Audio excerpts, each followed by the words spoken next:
But a member and a helmet are not. But a member who has a helmet will look at the situation and say that our leader seems to have involved himself with more than he could chew.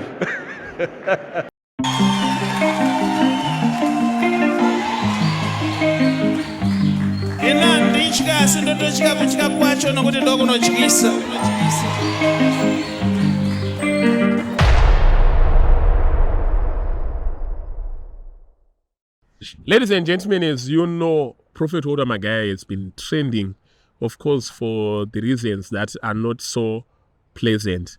Whatever has befallen him, we wish him the best.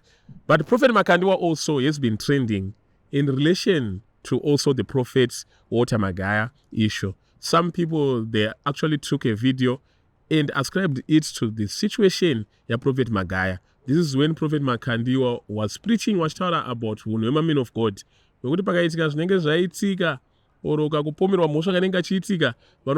I'm being persecuted. Whereas but they are hiding under the veil or of verse notoriety. Those who live godly in Christ Jesus shall suffer persecution. Of which that is true. Those men of God. Vanobva vatanga kuti miraineni ndiri kufesa persecution. But is it true that Prophet Makandiwa actually talked about Prophet MAKGAYA? That is the fact check that we want to do. Chana the camera ndiwandire kuside kunoku kuita kuti panamba ndikuisire screenshots iri ramuri kuona iri. This is a video which was done 3 August 2025. Ndobakatwa video iri 3 anza kuti August not August. 3 August 2025, Prophet Makandiwa was talking about something that is totally unrelated and giving wisdom unrelated to this issue. And he was not talking about Prophet MAKGAYA. This long before we ever thought that Prophet MAKGAYA is going to be arrested. Of course, maybe he was speaking prophetically or wisdom, since Bible doesn't lose a context. 2000 years ago, it's not going to apply today. But it will be mischievous for us to say, Prophet Makandiwa wanga about Prophet MAKGAYA watanga kutaura in sort of a sarcastic or mockery or sort of kuti ndakambokuudzai or something like that. He was not doing that. He hasn't yet commented on that issue.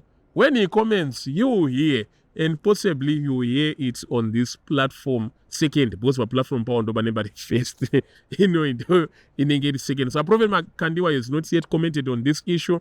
Of course, no try change it. Watch motives no apply. But one goes through about Prophet MAKGAYA. I'm going to play the video, and you tell me what to think about it at the end.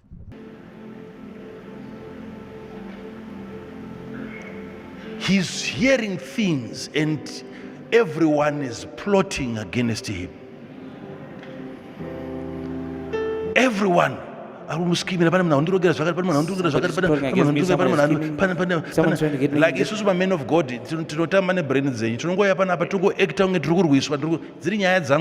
Especially us as men of God, we can come and play with your brains, coming here acting like we're being persecuted, but it's our own issues, knowing fully well that your heads have no helmets. I go and I provoke my own issues away.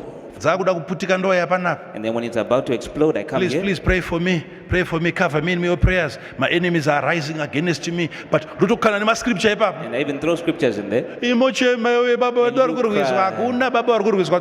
no persecution. It's a crook.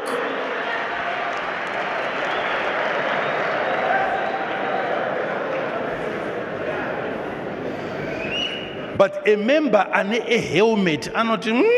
But a member who has a helmet will look at the situation and say that our leader seems to have involved himself with more than he could chew. So we deliberately keep you members in ignorance. We don't educate your mind. We don't teach something that stimulates the brain. Church is a dangerous place. And that's why the church is a dangerous place to go. Do you hear me? Yes. Don't sit in a place isingakurudzire brain kushanda. Don't sit in a place that doesn't encourage the working of the brain.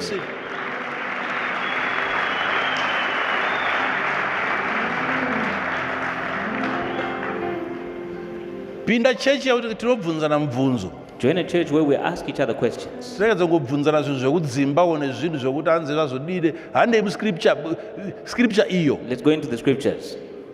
Muri kuparidza zvakati but Bible rinoti zvakati. You're preaching this, but the Bible says that.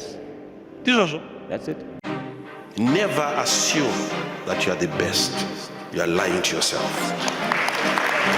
Don't criticize that man of God because he doesn't preach about that and you preach about that and that one doesn't preach. No.